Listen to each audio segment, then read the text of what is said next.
Ceci est La Marche des Rois, l'Anneau du Sorcier, livre 2, de Morgan Rice. Narration de André Réfig.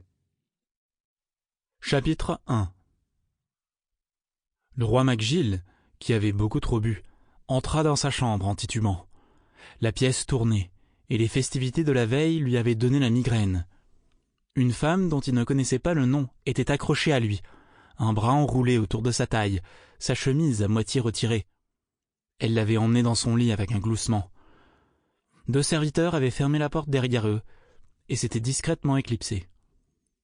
MacGill ne savait pas où était sa reine, et cette nuit-là, il n'en avait que faire. Ils ne couchaient plus ensemble bien souvent. Elle se retirait souvent dans sa propre chambre, surtout les nuits de festin, quand les repas duraient trop longtemps. Elle connaissait les vices de son époux, et ne semblait pas s'en soucier. Après tout, c'était le roi, et les rois de la lignée MacGill avaient toujours régné dans le respect du droit. Néanmoins, quand MacGill se dirigea vers le lit, la pièce tourna trop violemment, et il repoussa soudain cette femme. Il n'avait plus l'humeur à ce genre de choses. « Va-t'en » ordonna-t-il, et il la repoussa. La femme resta là, sidérée et vexée. La porte s'ouvrit, les serviteurs revinrent, attrapèrent tous deux la femme par un bras, et l'emmenèrent hors de la chambre. Elle protesta, mais ses cris furent étouffés quand ils fermèrent la porte derrière elle.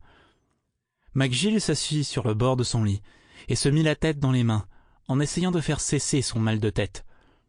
Il n'avait pas l'habitude d'avoir mal à la tête si tôt, avant que les effets de la boisson aient eu le temps de s'estomper, mais ce soir, c'était différent.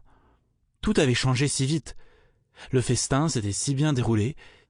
Ils étaient tous attablés devant un bon choix de viande et un vin fort. Puis il avait fallu que ce garçon, Thor, apparaisse et gâche tout. D'abord, il avait fait intrusion avec son rêve idiot, puis il avait eu l'audace de lui faire tomber la coupe des mains.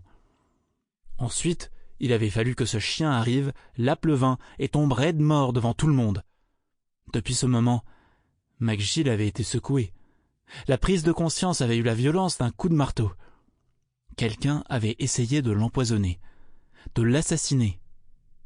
Il avait peine à le comprendre. Quelqu'un avait trompé la vigilance de ses gardes et de ses goûteurs de vin et de nourriture. Il avait échappé à la mort d'un cheveu, et ça le secouait encore. Il se souvint que Thor avait été emmené au cachot, et se demanda une fois de plus s'il avait bien fait de donner cet ordre. D'un côté, bien sûr, le garçon n'avait eu aucun moyen de savoir que la coupe était empoisonnée, à moins qu'il ne l'ait empoisonnée lui-même, ou qu'il ait été d'une façon ou d'une autre complice du crime. D'un autre côté, il savait... Sample complete. Ready to continue?